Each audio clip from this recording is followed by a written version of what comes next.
Bienvenue sur Sans Patate. Dans cette vidéo, je vais vous expliquer ma méthodologie d'investissement en vous expliquant en détail ce que sont le bilan, le compte de résultat et le cash flow d'une entreprise.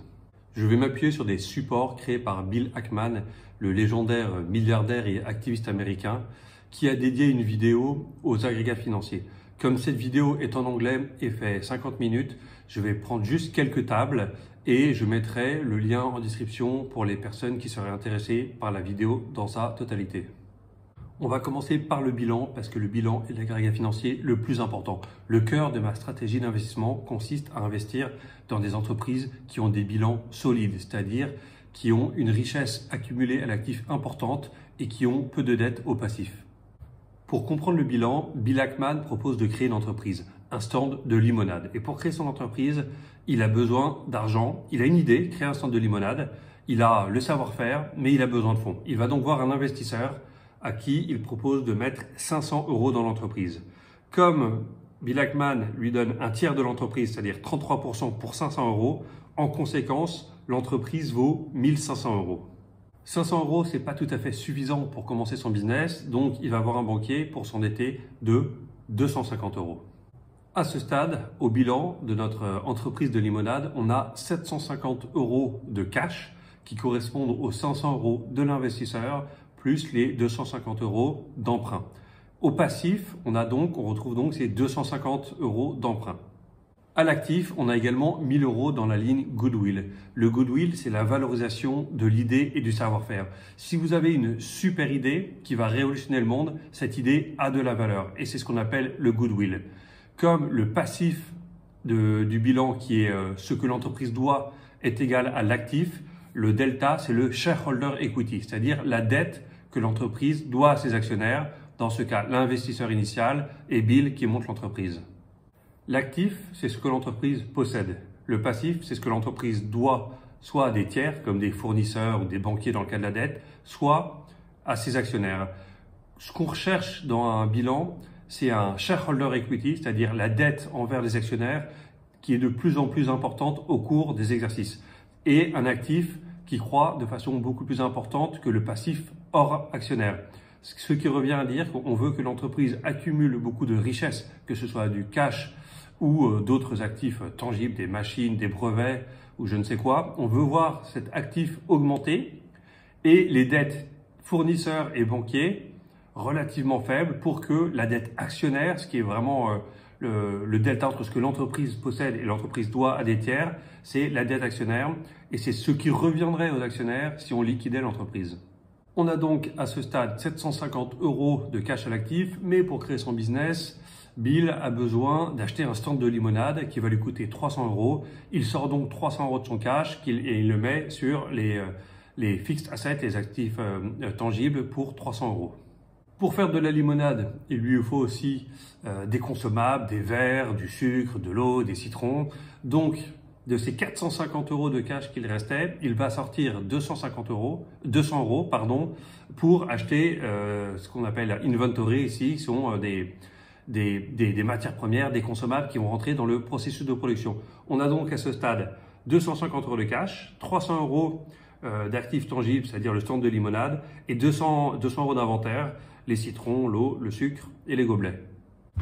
Après ces dépenses, on regarde notre bilan, on a 250 € de cash, on a 300 € d'actifs tangibles, le stand de limonade, et 200 € de consommables. On a toujours 1000 € au Goodwill, ce qui nous fait un actif total de 1750 €. Au passif, on a toujours 250 € de dette qu'on doit aux banquiers et donc un shareholder equity de 1500 qui est la dette qu'on doit aux actionnaires. Si on liquidait l'entreprise, les actionnaires auraient une valeur de 1500 €.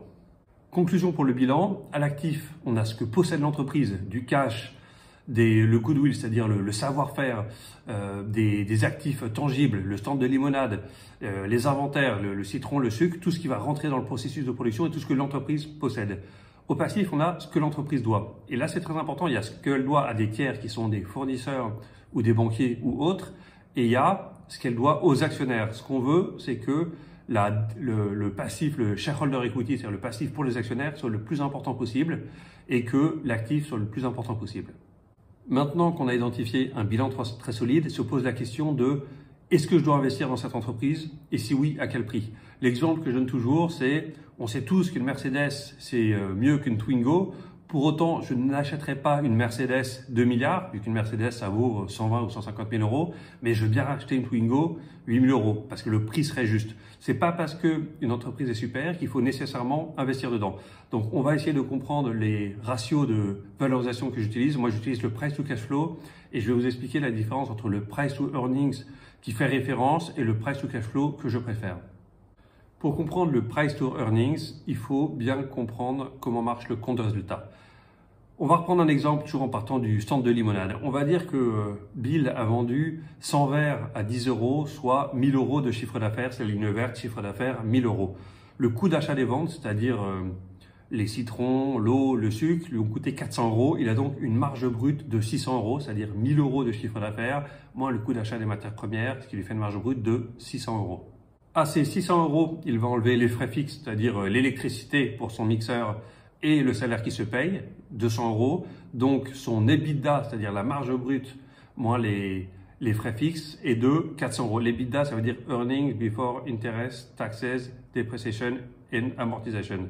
C'est une forme de résultat opérationnel avant les amortissements et avant d'éventuelles provisions.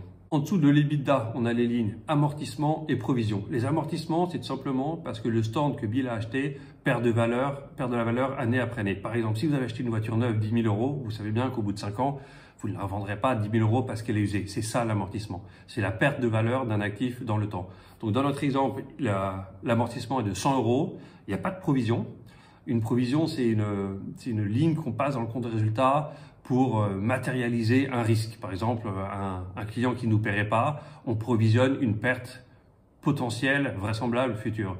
Donc dans notre exemple, EBITDA, on avait 400 moins 100 euros d'amortissement, ça nous donne 300 euros de résultat opérationnel. On va payer des impôts, disons un tiers, 100 euros d'impôt sur la société, et on a un résultat opérationnel net de 200 euros pour cet exercice. Sur cette année, Bill a gagné 200 euros de résultat opérationnel net. À partir d'un chiffre d'affaires de 1000 euros, il déduit toutes ses charges et ses amortissements, et il lui reste 200 euros. Autre indicateur intéressant, la profit margin est de 20%. À partir d'un chiffre d'affaires de 1000, il lui reste 200 euros de résultat, c'est-à-dire 20%. Comme on a vu que la valeur de l'entreprise était 1500 euros et que Bill a fait un résultat opérationnel net de 200 euros, le price to earnings est de 8. L'entreprise se paye 8 fois le résultat opérationnel net. La raison pour laquelle je n'aime pas le résultat opérationnel net comme indicateur et donc le price to earnings, c'est parce que le compte de résultat est facilement pilotable. Le compte de résultat qui s'affiche est exactement le même que celui qu'on vient de parcourir ensemble, à une différence près. Dans la ligne provision où il y avait 0 par avant, j'ai ajouté une provision de 100 euros. Et donc, j'ai un résultat opérationnel net qui n'est plus de 200 mais de 133. Et j'ai un price to earning qui n'est plus de 8 mais de 11. Donc l'entreprise est devenue plus chère parce qu'on a diminué le résultat avec une provision. Pourquoi ça me gêne? C'est que les provisions sont des choix souvent de management. On peut estimer un risque. Par exemple, la provision de 100 euros, je vais la mettre parce que j'estime que j'ai un client qui m'avait commandé 10 limonades et qui n'est pas solvable parce qu'il a des difficultés financières, il ne va pas me payer. Il y a un risque qu'il ne me paye pas, mais peut-être me paiera-t-il. C'est donc une question d'appréciation. Et il arrive que des équipes managériales passent des provisions pour piloter le résultat à la hausse ou à la baisse, parce que les provisions peuvent être extournées d'un exercice sur l'autre pour soit diminuer le résultat quand on passe la provision, soit le renforcer quand on l'extourne. Et donc, on peut vraiment jouer sur cet indicateur du résultat opérationnel net qui est beaucoup moins fiable que le résultat cash qu'on va voir ensemble après. Alors moi, je suis un financier de métier, je suis un passionné d'investissement et quand je regarde en détail les rapports annuels, parfois on a des provisions qui sont vraiment des choix managériaux, qui sont des questions d'appréciation et on pourrait discuter du risque réel. Contrairement au résultat opérationnel net et donc au compte de résultat, l'agrégat cash flow n'est pas du tout manipulable. Votre position cash en début ou en fin d'exercice n'est pas du tout manipulable. Je vais vous expliquer comment on passe du résultat opérationnel net au cash flow. Dans notre exemple, on avait un résultat opérationnel net de 200 euros.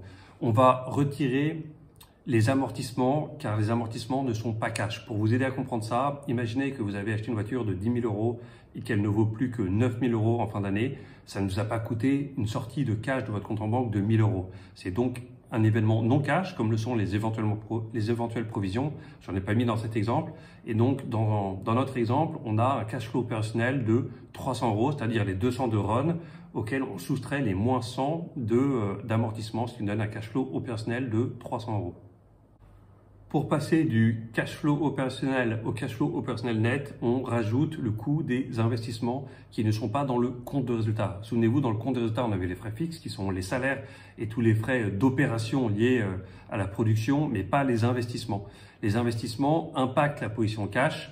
Toujours, par exemple, si vous achetez une voiture, c'est pas quelque chose que vous ferez tous les jours, mais ça se traduira par une sortie de cash de votre compte en banque. Donc, dans notre exemple, on avait 300 euros de cash flow opérationnel, moins les 200 d'investissement, ça nous fait un cash flow opérationnel net de 100 euros.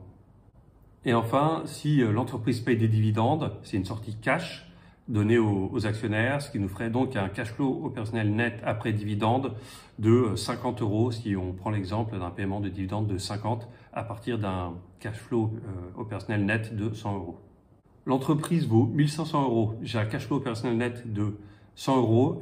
L'entreprise se paye donc 15 fois le cash flow opérationnel net. J'ai un price to cash flow de 15. Alors que j'avais un price to earning de 8 auparavant. On voit donc que si on prend le cash flow qui est un indicateur beaucoup plus fiable que le résultat opérationnel net, on a une valorisation qui change.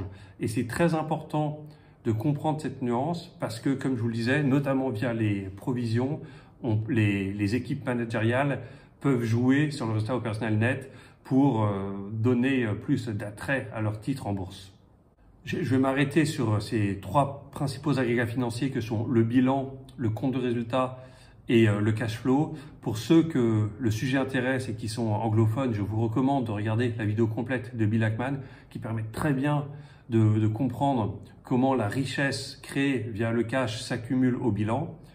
Ma stratégie d'investissement consiste à investir dans des bilans solides, mais en ne les payant pas trop cher. Pour les entreprises en croissance, je suis prêt à les payer entre 20 et 30 fois le cash, comme c'est le cas pour LVMH qui est en ce moment entre 16 et 20, pour Google qui est plus proche des 30 ou pour Facebook qui est aux alentours des 20.